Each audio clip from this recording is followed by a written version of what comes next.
Hello everyone, welcome back in my channel once again. जैसा कि इस टाइम पे जो हमारे बीटीएस मेंबर्स हैं उनका कमबैक बहुत जल्द ही होने वाला है और इसी को लेकर के इतने सारे टीजर्स, इतने सारे एड्स बाहर आ रहे हैं। कल मैंने जो है वीडियो डाली हुई थी जिसमें मैंने सॉन्ग का मतलब, सॉन्ग की ड्यूरेशन और सब कुछ मैंने एक्सप्लेन किया हुआ था जो कि आई रंग एल्बम में होने वाला है। लेकिन लास्ट के आई थिंक 4 से 5 मिनट की जो वॉइस थी उसमें मैंने काफ़ी कुछ एक्सप्लेन किया हुआ था कि बीटीएस को लोग जो है कॉपी कैट भी बोल रहे हैं, उसके बारे में मैंने बताया हुआ था। बहुत सारे लोगों ने कमेंट किया था कि पीछे की आवाज़ कहाँ चली गई, पीछे की आवाज़ कहाँ चली गई। जो फिर मैंने जाकर के चेक किया तो मैंने देखा कि हाँ, सच में आवाज़ चली गई हुई है।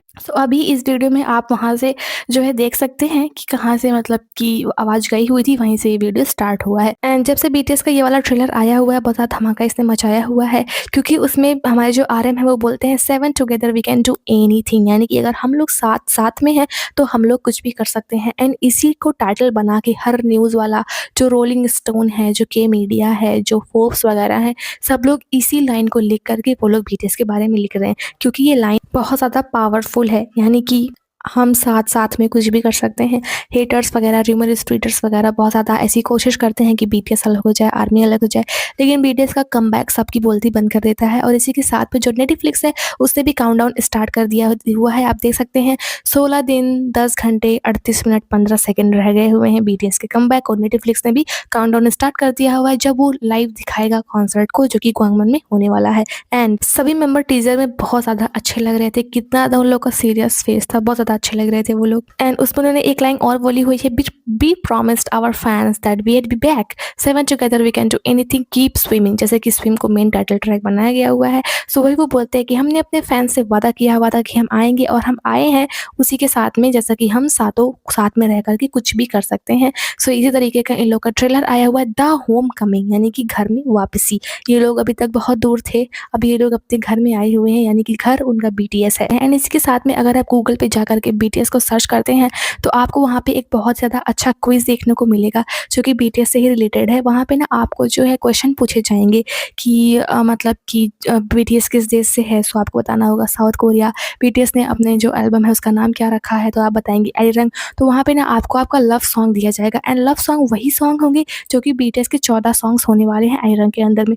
मुझे 2 सॉन्ग मिले हुए हैं, मैंने क्विज को किया हुआ था। सबसे पहला मुझे स्विम मिला हुआ है, एंड दूसरा मुझे मिला हुआ था they don't know about us. अगर आप लोग भी जानना चाहते हैं कि आपका लव सॉन्ग क्या है आयरन में से, तो आप लोग जाएंगे वहाँ पे, बीटीएस सर्च कीजिए गूगल पे, एंड आपको वहाँ पे बगल में दिखाई देगा क्विज, आप उसको टच कीजिए, वहाँ पे क्वेश्चंस का आंसर दीजिए, एंड आप लोग को भी अपना लव सॉन्ग देखने को मिलेगा जो कि आयरन से होने वाला है। एंड इसी के साथ-साथ में जैसे कि 14 के 14 सॉन्ग्स जो आए हुए थे लिख कर के, मतलब एकदम से ऐसे कंप्यूटर से लिखा हुआ लग रहा था, लेकिन उसकी एक नई कॉपी भी आई हुई है जिसमें हमारे बीटीएस मेंबर्स ने अपने हाथों से लिखा हुआ है उन सॉन्ग्स के नाम को। आप पिक में देख सकते हैं, एंड सभी मेंबर्स के जो फ़ॉन्ट एंड जो उन लोगों का लिखने का तरीका है बहुत ज़्यादा प्यारा एंड क्यूट है, एंड एक दूसरे से डिफरेंट है। इन लोगों ने अपने हाथों से उन सॉन्ग्स के नाम को लिखा हुआ है जो कि देखने में बहुत ज़्यादा प्यारा लगता है। एंड जैसा कि एल्बम आता है तो कुछ लोग और भी चले आते हैं र्यूमर स्प्रेडर्स लोग के साथ-साथ में। एंड हाँ, जब से जो ये ट्रेलर वगैरह आया हुआ है, हर चीज़ें आई हुई हैं, तब से र्यूमर स्प्रेडर्स थोड़े शांत बैठे हुए हैं, क्योंकि उनके पास में कोई और चीज़ करने के लिए इस टाइम पे रह नहीं गई हुई है, पूरा बीटीएस साथ में आया हुआ है।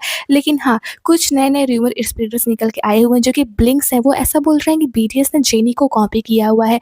जेनी का जो रूबी अभी आया हुआ था उनका एक एल्बम, उसमें उन्होंने ब्लैक एंड जो रेड था उसको थीम लिया हुआ था। सो वो लोग बोल रहे हैं एडिरंग का जो आया हुआ है, इन लोगों ने कपड़े पहने हुए हैं नेटफ्लिक्स पे, रेड एंड जो ब्लैक है उसको इन्होंने जेनी से चुराया हुआ है। एंड यहाँ तक कि जो लाइक एनिमल इन लोग का सॉन्ग है वो भी इन लोगों ने जेनी से चुराया हुआ है, क्योंकि जो जेनी का सॉन्ग था लाइक जेनी था, तो इन लोगों ने भी अपना सॉन्ग लाइक एनिमल बना लिया। मैं उन लोगों को सिर्फ इतना बोलना चाहूँगी कि बीटीएस कभी किसी को कॉपी नहीं करता है, और अगर आप लोग को लगता है कि ब्लैक एंड रेड इन्होंने जेनी से चुराया हुआ है तो आप लोग 2014-15 में जाकर के बीटीएस के एल्बम्स को देख लेंगे, वहाँ का थीम भी आपको रेड ही देखने को मिल जाएगा। सो बीटीएस हमेशा से इस तरीके की चीज़ करता रहता है, एंड बीटीएस एक बहुत बड़ा ग्रुप है, उसे किसी से कोई चीज़ चुराने की ज़रूरत नहीं है। हाँ, उससे कोई चुरा ले तो वो अलग बात है। और इसी के साथ-साथ में अब मैं जो है अपडेट देना चाहूँगी, यहाँ तक कि तो कल की बात हो गई थी। अभी जो बातें हैं जो कोरिया है वहाँ पे अभी रिसेंटली आयरन का जो कमबैक होने वाला है, जो कमबैक लाइव होने वाला है नेटफ्लिक्स पे, उसके लिए बीटीएस ने एक नया एड प्रमोशन किया हुआ है, जिसमें सबसे पहले हमको माई जी होप दिखते हैं माई के साथ में, वो बोलते हैं बीटीएस, उसके बाद में जो जिन होते हैं बोलते हैं कमबैक लाइव, उसके बाद में होते हैं जंगकुक, वो बोलते हैं आयरन, उसके बाद होते हैं जिमिन, वो बोलते हैं मार्च 21, देन होते हैं सुगा, वो बोलते हैं इज कमिंग, देन जो नृत्यों होते हैं बोलते हैं ऑन नेटफ्लिक्स एंड लास्ट में हमारे आते हैं आरएम, वो बोलते हैं लाइव। इसका मतलब ये सातों मिला करके बोलते हैं BTS come back live Arirang March 21 is coming on Netflix live. ये लोग सो सातों हैं, बारी बारी से यही चीज़ बोलते हैं। आज सुबह से कोरिया की हर जगह पे ये वाले ऐड को बहुत ज़्यादा चलाया जा रहा है। जैसे कि जो हमारे बीटीएस मेंबर्स हैं वो कोरिया के नेशनल ट्रेजर है। बीटीएस को जो है इस टाइम पे सुपर ग्रुप बोला जा रहा है। अभी तक जो था ये सिर्फ एक बैंड बोला जाता था, बीटीएस एक बैंड है, लेकिन अभी इस टाइम पे ना जो हमारा बीटीएस है उसको सुपर बैंड बोला जाने लगा है। यानी कि आप समझ सकते हैं एक स्टार होता है और दूसरा कोई सुपर स्टार होता है जो कि सर्वश्रेष्ठ सितारा होता है। उसी तरीके से सुपर बैंड का मतलब हुआ सर्वश्रेष्ठ बैंड उस पूरी दुनिया में। सो कोरिया में हर जगह पे ये वाला जो ऐड चलाया जा रहा है, क्योंकि नेटफ्लिक्स पे जो 21 मार्च का इनका गवांगमन स्टेडियम में कॉन्सर्ट होने वाला है द कम बैक लाइव, उसको दिखाया जाएगा। सो जो रोज नेटफ्लिक्स एक एक करके एड्स को दिखा रहा है जो कि बीटीएस मेंबर्स ने शूट किए हुए हैं। एंड जैसे कि नेटफ्लिक्स में 7 लेटर्स हैं और हमारे बीटीएस में भी 7 मेंबर्स हैं। सो आप ये और एक ऐड देख सकते हैं जो कि नेटफ्लिक्स ने डाला हुआ था। इसमें सातों मेंबर्स ने नेटफ्लिक्स के एक एक लेटर्स को उठा करके पोस्ट दिया हुआ है, जिसमें उन्होंने नेटफ्लिक्स के लेटर्स को पकड़ा हुआ है। देन बाद में एक साथ में दिखाई देते हैं, पूरा नेटफ्लिक्स लिखा हुआ दिखाई देता है।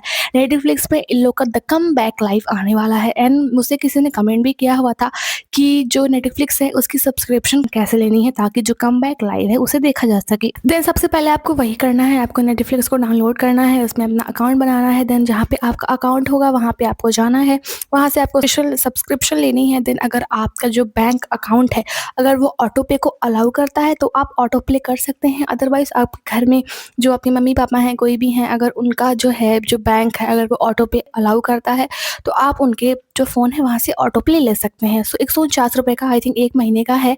सो वहाँ से आप नेटफ्लिक्स का जो है ले सकते हैं सब्सक्रिप्शन एंड वॉच कर सकते हैं हमारे बीटीएस मेंबर्स का कम बैक लाइव। वैसे तो अगर देखा जाए जो अगर किसी की एसबीआई बैंक है, सो ये सारी बैंक्स जो होती हैं वो अलाउ करती हैं ऑटो प्ले।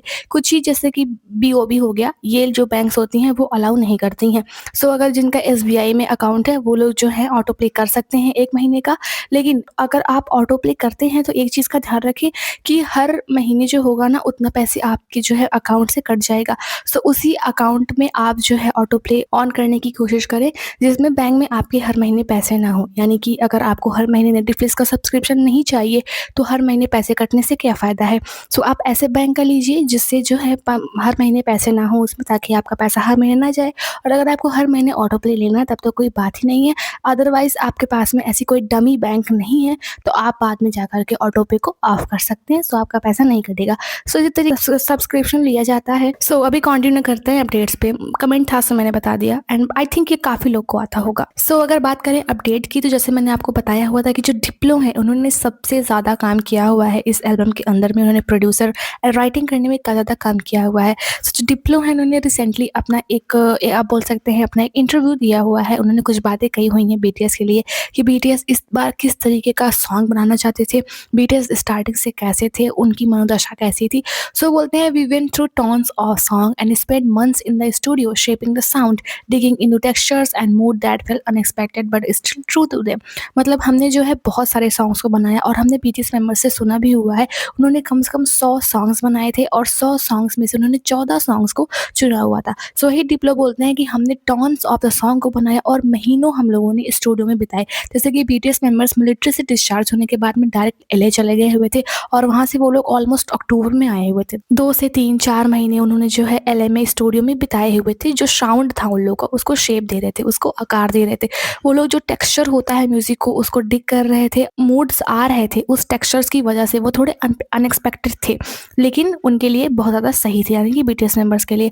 और वो बोलते हैं कि हमने बहुत सारे अच्छे अच्छे कोलैबोरेशंस भी किए हुए हैं, जैसे कि मेरे विसाउंड राइटर्स हैं और फ्लूम जेपीईजी माफिया हैं। ऐसे बहुत सारे हमने अच्छे अच्छे कोलैबोरेशंस को किया हुआ है। लेकिन हमारा गोल सिर्फ इतना ही था कि बीटीएस की जो क्रिएटिविटी है उसको हम शाइन करते हुए दिखाएं और उन्हें हम वो बोलते हुए दिखाएं उनकी स्टोरीज़ को एज अ ग्रोन मैन, यानी कि जैसे कि वो अब बड़े हो गए हैं, 30s में हैं, उनकी स्टोरीज़ को उनके गाने के थ्रू हम लोग दिखाना चाहते थे। यही हमारा मेन गोल था और उनकी हम इवोल्यूशन, डेप्थ और जो पर्सपेक्टिव है, उनका जो नज़रिया है उसको इस सॉन्ग के तरीके दिखाना चाहते थे और यही हमारा सबसे बड़ा लक्ष्य था। और ये जो प्रोजेक्ट है आयरन, ये जो कोरियन म्यूज़िक है उसको एक बहुत ही बड़ा फ्यूचर देने वाला है, एक बहुत ही बड़ा भविष्य देने वाला है। और ये आयरन एल्बम ऐसा प्रूव करेगा कि वो लोग सिर्फ ग्लोबल स्टार नहीं हैं, वो बल्कि ऐसी क्रिएटिव फोर्स हैं जिनका मुकाबला भविष्य में कभी नहीं किया जा सकता है। और मैं इसके लिए बहुत ज़्यादा थैंकफुल हूँ कि मैंने भी आयरन एल्बम में अपना एक छोटा-सा पार्ट प्ले किया हुआ है। मेरी भी मतलब मदद ली गई हुई है, जिसके लिए मैं बहुत ज़्यादा थैंकफुल हूँ। और बीटीएस मेंबर्स स्टार्टिंग से ही एकदम मतलब कि अलग ही विचार में थे, एकदम से ही वो लोग स्पष्ट थे, एकदम से वो लोग क्लियर थे स्टार्टिंग से ही कि वो किसी टिपिकल यानी कि साधारण पॉप प्रोड्यूसर को नहीं चाहते थे। वो ऐसे इंसान को चाहते थे, ऐसे पॉप प्रोड्यूसर को चाहते थे जो रिस्क ले सके, मतलब ऐसे गाने बनाने की रिस्क ले सके, वो ऐसे प्रोड्यूसर को चाहते थे। और ऐसा कोई इंसान जो उनकी मदद कर सके ऐसे प्रोजेक्ट को बनाने में, जो सेंटर बने, जो केंद्र बने और थोड़ा विद्रोही बने, यानी कि लोगों के अंदर ऐसी भावनाएं डाल दे कि लोग जो हैं विद्रोह करने लग जाएं। मतलब उस टाइप का विद्रोह नहीं, जो अच्छा वाला विद्रोह होता है उस टाइप का, जो रेबेलियस होता है उस टाइप का विद्रोह हो जाए।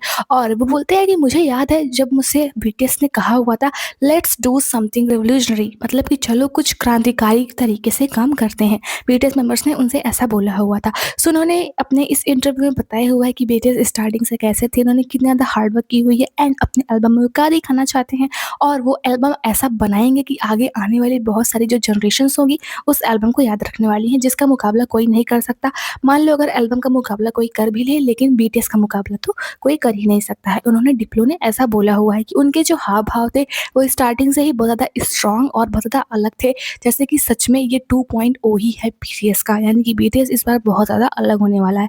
हमें उनकी जो सॉन्ग्स हैं उसके अंदर में उन्हें जो मतलब उन्होंने अपने लाइफ में जो चीज़ें महसूस की हुई हैं, जो उन्होंने अपनी लाइफ से सीखा हुआ है, जो लाइफ में उन्होंने फील किया हुआ है, वही चीज़ें वो अपने सॉन्ग्स में दिखाने वाले हैं। ये songs just ordinary and imaginary दुनिया के लिए नहीं है, यानी कि सॉन्ग्स जो होते हैं वो अधिकतर इमेजिन होते हैं, इमेजिनेशन पे बेस्ड होते हैं, उनमें कुछ स्टोरी दिखा दी जाती है। लेकिन ये सॉन्ग्स में हमको ओरिजिनल स्टोरी देखने को मिलेगी सभी मेंबर्स की लाइफ की, जो उन्होंने इन 2-3 सालों में सीखा हुआ है, वही चीज़ अपने गाने में वो लोग दिखाने वाले हैं इस बार। और सॉन्ग्स के नाम को सुनकर भी मैंने कल आपको बताया हुआ था सॉन्ग्स का मतलब क्या है, एंड सॉन्ग्स का जो मतलब है उसे सुनकर भी ऐसा ही लगता है कि बीटीएस मेंबर्स ने जो सीखा उसे वो दिखाना चाहते हैं, और वो आगे क्या करना चाहते हैं उस चीज़ को भी अपने एल्बम में दिखाना चाहते हैं। और जब से कल वाला ट्रेलर आया हुआ था जो कि मैंने आपको दिखाया हुआ था एंड आप लोगों ने देखा भी होगा, जिसमें जो हमारे आरएम होते हैं बोलते हैं we had promised our fans, वही वाला जो ट्रेलर है आते ही उसने 24 आवर्स में एकदम से तहलका मचा दिया हुआ है आर्मीज के बीच में। इंस्टाग्राम पे उसको 52.4 मिलियन व्यूज मिले हुए हैं, जिसमें 2.9 मिलियन लाइक्स आई हुई हैं।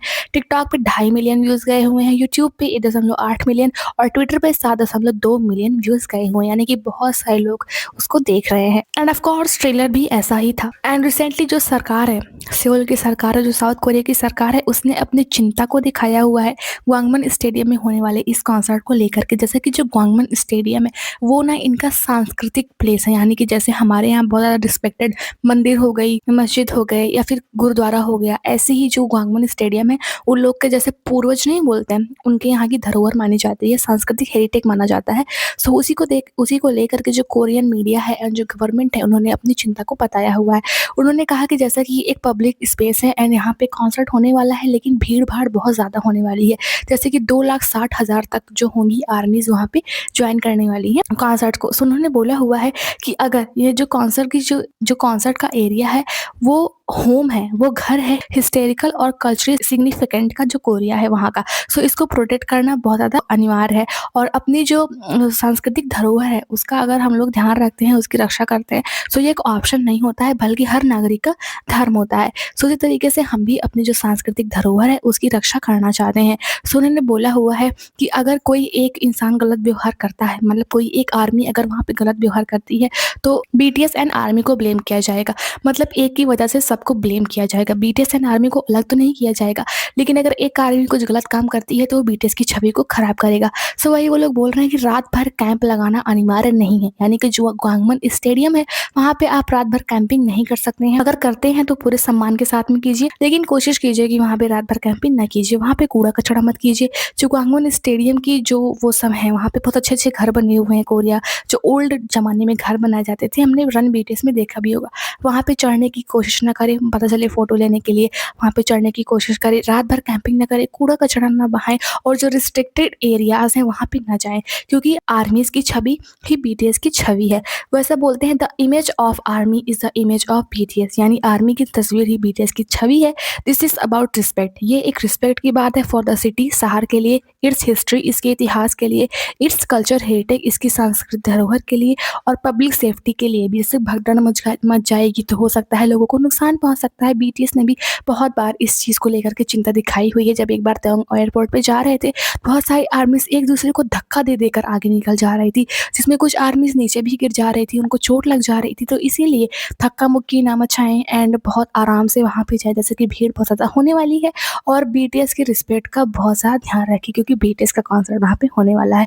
और अगर आर्मी कुछ करती है तो बीटीएस को भी इससे जो होगा थोड़ा सुनना पड़ सकता है कि आर्मी मतलब कैसी है, बीटीएस का फैंडम कैसा है। तो इसी चीज़ को जो वहाँ की सरकार, सिविल सरकार, वहाँ की जो सिविल गवर्नमेंट है, उन्होंने इस नोटिस को दिया हुआ है कि प्लीज़ इन बातों का ध्यान रखें, सम्मान से रहें, रिस्पेक्ट से रहें और हमारा जो कल्चर है, हमारी जो हिस्ट्री है, उसका भी सम्मान करें। क्योंकि ग्वांगमन स्टेडियम में ज़रूरी नहीं है कि सिर्फ कोरियन ही जाएँगे, वहाँ पे बहुत सारी ऐसी इंडियन आर्मीज़ भी हैं जो रहती हैं, बहुत सारे नेपाल के बच्चे हैं जो वहाँ पे पढ़ते हैं, बहुत सारे हो सकता है पाकिस्तान के बच्चे भी वहाँ पे पढ़ते हों, बहुत सारी ऐसी अदर कंट्रीज़ की आर्मी भी आएँगी उस जो है जॉइन करने के लिए। क्योंकि ग्वांगमन स्टेडियम का जो कॉन्सर्ट होने वाला है वो एक तरीके से पहला कॉन्सर्ट होने वाला है बीटीएस 2.0 का, एंड वहाँ का नज़ारा थोड़ा इमोशनल भी हो सकता है, क्योंकि और कॉन्सर्ट जब बीटीएस करते रहेंगे ना तो उनको आम लगने लगेगा। लेकिन जो ग्वांगमन स्टेडियम में अपने घर में जो वो लोग कॉन्सर्ट करने वाले हैं, उस कॉन्सर्ट का मज़ा कुछ अलग ही होने वाला है। वो पहला कॉन्सर्ट होने वाला है सातों मेंबर्स का नए एल्बम के साथ में। सो उसको देखना एक बहुत ही एक आप बोल सकते हैं हिस्टोरिकल मोमेंट को विटनेस करना जैसा होगा। सो बहुत सारी दूसरे देश से भी आर्मी जाएँगी ग्वांगमन स्टेडियम के कॉन्सर्ट को जॉइन करने के लिए। सो इसी वजह से जो गवर्नमेंट है उसने अपने कंसर्न को दिखाया हुआ है कि प्लीज़ हमारा जो कल्चर है उसका ध्यान रखें, और बिल्कुल सही है। कल्चर जिसका भी हो लेकिन कल्चर कल्चर होता है। जो कल टीज़र आया हुआ था उसमें लास्ट में हमारे सातों मेंबर्स दिखाई देते हैं। उसमें जो है जो त्योंग के बाल है ना वो पीछे एक जूड़े के तरीके दिखाई दे रहे हैं, जिसको मैन बन बोला जा रहा है। तो बहुत सारी आर्मीज़ ऐसा बोल रही हैं कि टीज़र में जो बीटीएस का नेटफ्लिक्स के लिए जो टीज़र आया हुआ है उसमें हमने जो है त्योंग को मैन बन में देखा हुआ है। क्या त्योंग जो है वो अपनी हेयर स्टाइल को मैन बन बना रहे हैं, या फिर जो हेयर बाय मुंजिन है, जो मुंजिन है उन्होंने ऐसा कर दिया हुआ है कि वो बन के तरीके दिखाई दे रहा है। सो अभी इस पे बहुत ज़्यादा कंट्रोवर्सी हो रही है कि क्या त्योंग बन में दिखाई देने वाले हैं, क्या त्योंग अपने बालों को बड़ा कर रहे हैं। आप देख सकते हैं पीछे के बाल इनके थोड़े उठे हुए हैं। एंड रिसेंटली जो नेटफ्लिक्स है ना उसने एक टीज़र डाला हुआ था, उसी दिन हमारा टीज़र डाला हुआ था जो 2 दिन पहले आया हुआ था। उसमें उन्होंने जो है एक टीज़र डाला हुआ है कि बीटीएस जो है उसका 21 मार्च को द कमबैक लाइव आने वाला है आयरन के लिए। उसमें जो है बीटीएस के 6 मेंबर दिखाई देते हैं, लेकिन त्योंग क्रॉप कर दिया गया हुआ है, यानी कि जो उनकी पिक है उनको हटा दिया गया हुआ है, जिसके लिए जो आर्मीज़ है उनके बीच में काफ़ी ज़्यादा इस टाइम पे गुस्सा बना हुआ है कि अगर जो बीटीएस है वो 7 मेंबर का बीटीएस है, द कमबैक लाइव होने वाला है, उसमें सातों मेंबर दिखाई देंगे। आयरन में सातों मेंबर ने काम किया हुआ है, सो त्योंग को क्यों क्रॉप किया गया? इसी वजह से आर्मीज़ जो है वो नेटफ्लिक्स से थोड़ी सी नाराज़ भी हो गई हैं कि बीटीएस अगर जो है वो सातों मेंबर से बन करके बीटीएस बना हुआ है, अगर आपको टीज़र डालना था तो आपको त्योंग को भी डालना था, लेकिन आपने त्योंग को इसमें क्यों क्रॉप कर दिया हुआ है?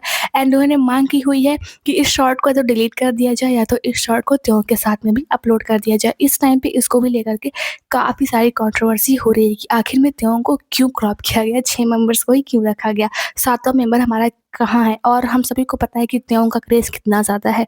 आर्मीज़ अगर त्योंग के लिए कुछ भी होता है तो आर्मीज़ तुरंत ही सपोर्ट में आती है, सभी के लिए सपोर्ट में आती है, लेकिन त्योंग का कुछ ज़्यादा ही क्रेज़ है, आप लोगों को तो पता ही होगा। एंड रिसेंटली जो हमारे त्योंग है उनकी 2011 से निकल के आई हुई एक क्यूट सी स्टोरी है, जो मतलब कि जो बिग हिट है उसकी जो पूर्व स्काउट, यानी कि जो पास्ट में जो उसकी स्काउट थी उनका नाम था किम मी जेओंग। उन्होंने एक 2011 से त्योंग को लेकर के बहुत ही प्यारी सी स्टोरी को उन्होंने शेयर किया हुआ है। उस टाइम पे त्योंग हमारे बहुत छोटे थे, 16 साल के थे। वो बताते हैं, एक ओरिकॉनो न्यूज़ इंटरव्यू है वहाँ पे वो बताती हैं, जो बिग हिट की पूर्व स्काउट थी उनका नाम है किम मी जेओंग। वो बताती हैं कि 2011 में कैसे एक एकेडमी फ़ोटो में त्योंग को देख कर के वो उनसे बहुत ज़्यादा अट्रैक्ट हो गई थी। उन्हें मतलब कि त्योंग को देख कर के ना थोड़ा अजीब सा लगा था, एंड वो उनसे बहुत ज़्यादा अट्रैक्ट हो गई थी। उस टाइम पे जो त्योंग थे वो सिर्फ 16 साल के थे और वो किसी ट्रेनिंग की तरीके थे। हालाँकि वो ट्रेनी भी नहीं थे, वो जस्ट आए हुए थे ऑडिशन देने के लिए।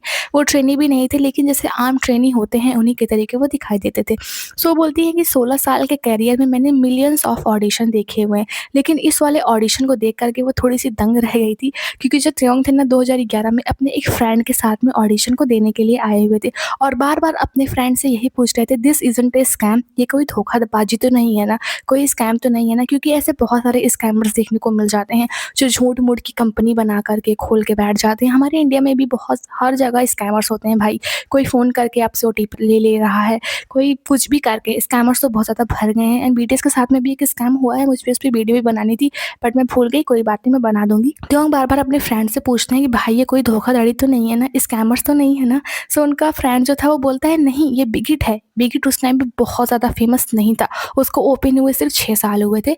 सो उस टाइम पे उतना फेमस भी नहीं था, कोरिया में भी बहुत कम ही जाना जाता था। सो ये बोलते हैं अपने फ्रेंड से, स्कैम तो नहीं है? तो उनका फ्रेंड बार-बार बोलता है स्कैम नहीं है। सो ये दिखाता है जो त्योंग है उनकी जो फैमिली थी स्टार्टिंग के उनके संदेह को, उनके क्वेश्चन को, उनके डाउट को, कि उनकी फैमिली जो थी वो स्कैमर्स को लेकर के एंड जो बिगिट थी उसको लेकर के कितने ज़्यादा डाउट में थी कि हमारा बेटा सही लाइन में तो जा रहा है ना, हमारा बेटा स्कैमर्स के हाथ में तो नहीं जा रहा है ना।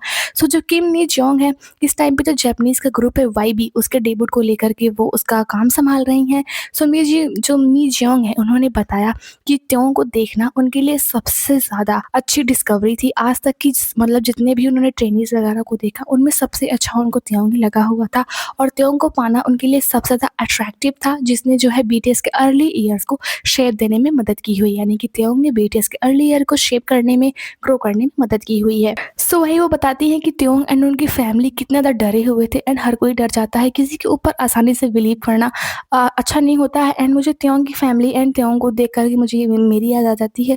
मैं भी ऐसे ही हूँ, मैं किसी पे बिलीव नहीं करती हूँ, मुझे भी स्कैमर से बहुत डर लगता है भाई। और मेरी फैमिलीज़ भी मुझे हमेशा यही बोलती है कि स्कैमर्स से दूर रहो, क्योंकि स्कैमर्स कहाँ कब क्या हो जाए कुछ पता नहीं होता है। सो त्योंग बिल्कुल टिपिकल इंडियन फैमिली के तरीके हैं, जैसे हमारे यहाँ होती हैं मम्मियाँ एंड पापा, कि स्कैमर्स तो नहीं है, स्कैम तो नहीं है, ऐसे कैसे कोई तुम्हें ट्रेनी बना लेगा। सो अभी तक की यही अपडेट है। आगे भी कोई भी अपडेट आती है तो मैं इस पर वीडियो तुरंत ही पूरा एक्सप्लेन करके डिटेल में बनाऊंगी, कोई भी अपडेट छूटेगी नहीं, आई प्रॉमिस। जो आता है सब कुछ पता चलेगा और सब कुछ डीपली पता चलेगा। सो आई होप कि आप लोग को अपडेट वीडियो पसंद आई होगी। So follow for more like this update and bye bye, take care.